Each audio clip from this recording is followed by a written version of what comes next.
What's up, guys? It's Smoshy from youtube.com/Smoshy and twitter.com/xsmoshy. And today, I'm going to talk about some of the situations you may find yourself in on rules of survival and how you can get out of them alive. There are many scenarios where you'll be in trouble, whether it's trapped on a bridge while being fired upon, or stuck in a town full of players. Knowing what to do in these situations may just save your life. I can't cover every bad situation since the environment and enemy locations are random and different each time. I will do my best to cover some of the common encounters. With this information, you can apply it to almost every other situation. In this first scenario, I'm trapped on a bridge with a player on the hill. As I've said many times, the high ground is the best place to be. I have my red truck for cover, and I'm safely inside the white circle, so I don't immediately have to move.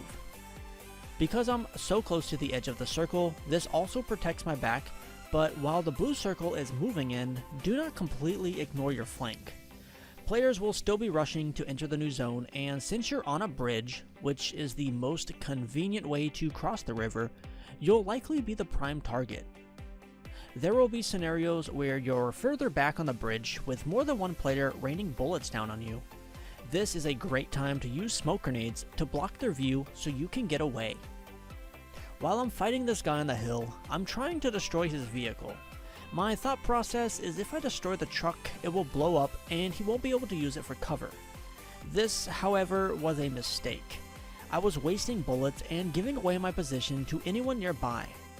At this point, my truck is on fire and I decided to bail. Luckily, I was near the end of the bridge, so I was able to hop over the railing and onto dry ground. Good thing I did too, because a car was just coming over the bridge. I was able to tag the player on the hill a few more times, but unfortunately could not finish the kill. I guess that's the beauty of the high ground with cover.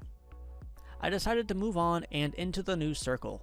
Remember that it's okay to retreat and live to fight another day. Another option I had instead of fighting was to get into the truck and drive to a new location. But there were 14 players remaining and the circle was really small. I didn't want to drive into an ambush or get headshotted out of my car, so I decided to stay put and try and fight the guy on the hill. If I could kill him, I could take over that spot and give myself a really good chance to win. In this second scenario, I'm approaching one of the biggest towns in the game, Bitter Lake. This is where the circle is ending, so this is where I must go. I hate towns because there are so many places a player can be. It's risky and I don't like it, but sometimes you don't have a choice, so you have to make the most of it. When entering the town, I have a few options. Swim, cross the bridge, or cross the bridge the cool way. I chose the cool way just because I wanted to get a quick overview of the town and I wanted to scout that airdrop. At this point, you have to be careful with who you shoot. All the players in the area will hear you and move in on your location. Instead of moving into the center of the town, I decided to hang out on the edge near the water.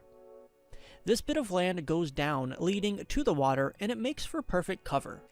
Remember that this game has a third-person camera, so you should really take advantage of it by crouching down behind the hill and peeking over to try and spot players. Just because you can see them doesn't mean they can see you, and vice versa. Always have patience in this game.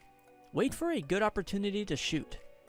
I hear a player shooting about 20 feet in front of me.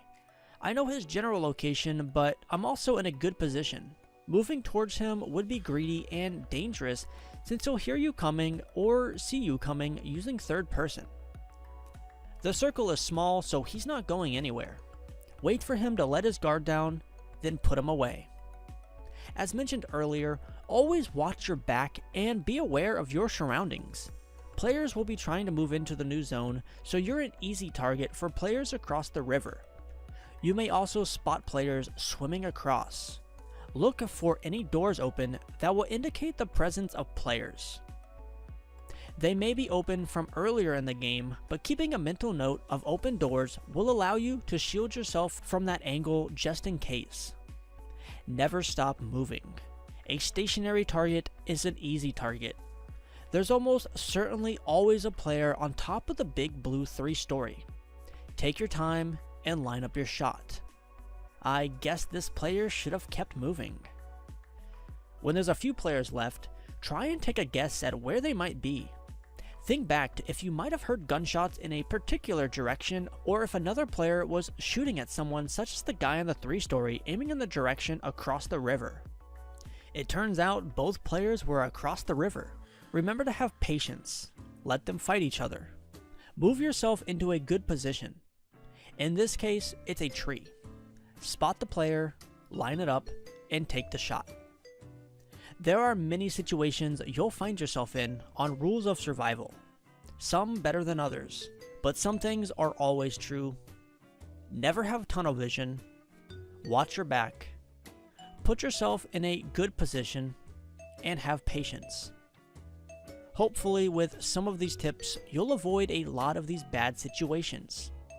So until next time, I'm Smoshi, and don't forget the rules of survival.